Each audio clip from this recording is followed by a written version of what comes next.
The Greek word there, translated perfect, is teleos.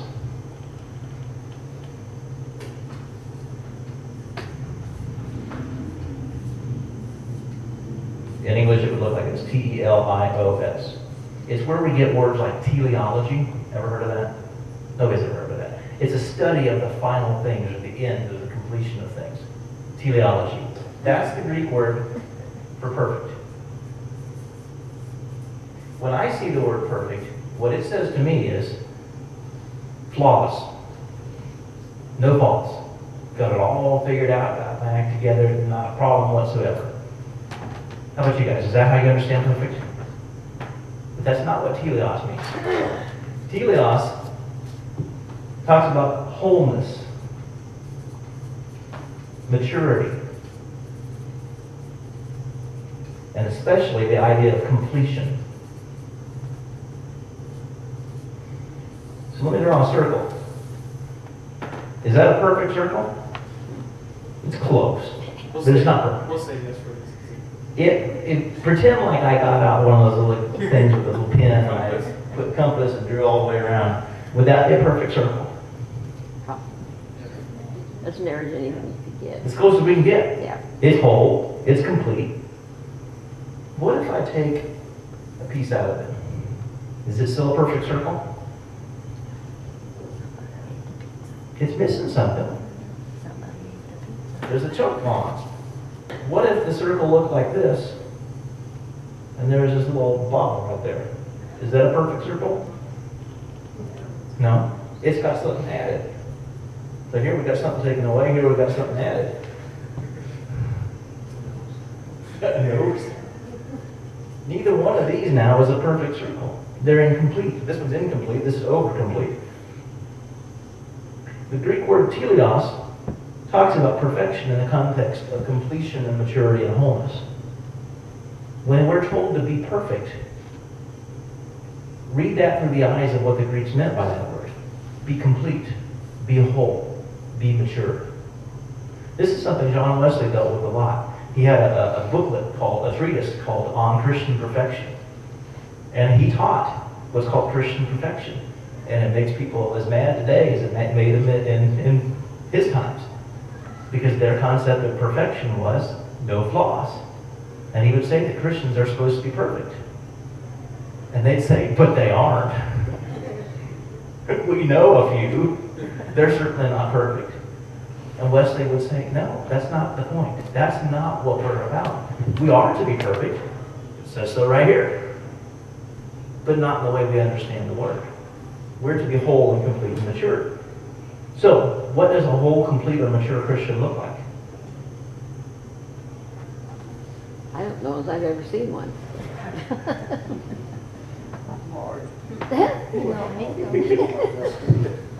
That's honesty for you, though. Wesley said that he hadn't met very many. He met just 2 or 3, and he named them.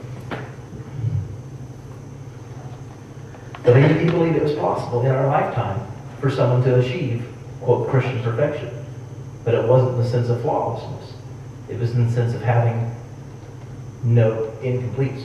So let's just pick a random, any Johns here? Okay, any Smiths? Okay, John Smith thinks he's a good Christian. Now we gotta get rid of this part here. This is John Smith's life. John reads his Bible, he prays to God, he spends time thinking about how the Bible applies to his life. He goes to church, he applauds and claps when the pastor tells a good joke. He even picks up a tape every now and then and gives his offering. Would you say John Smith is a whole or complete Christian? From the tangible things what we can see, you could possibly say that. On a tangible level, the things we could see. Everything that you said, we pretty much can see what he does. Exactly. But we don't know what. And that's the essence of the Sermon on the Mount. We've got Pharisees who, in the eyes of the world, were the epitome of religion. They were perfect followers. They did all the things the law said. They even tithed on the mint and the cumin, the spices in the kitchen. They gave their offerings. And Jesus comes along in the Sermon on the Mount and says, but wait a minute. Yes, you follow the strict letter, but what about? And he names the other things. Okay, that's great. But when you give your offerings, you break your ones down into coins and you rattle them in the plate so that everybody can hear that you're giving a lot.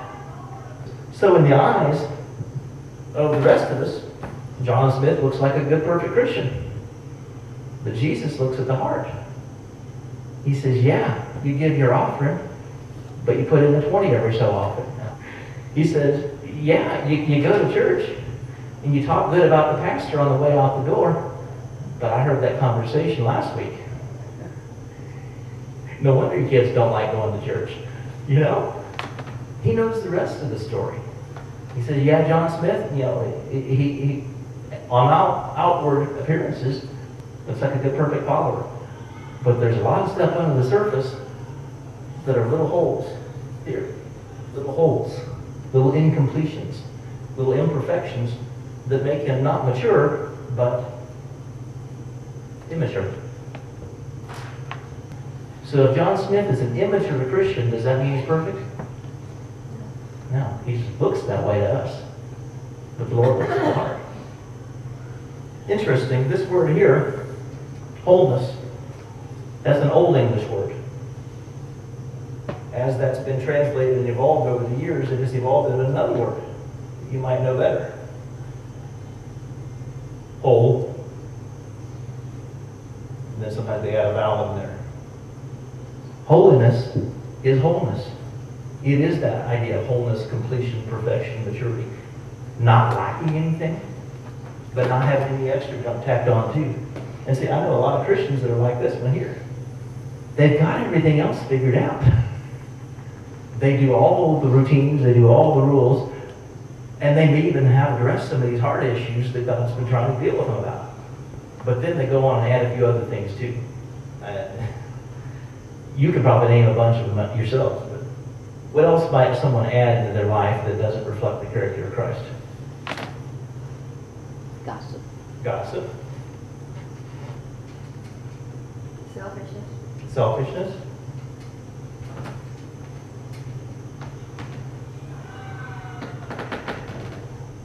Jealousy.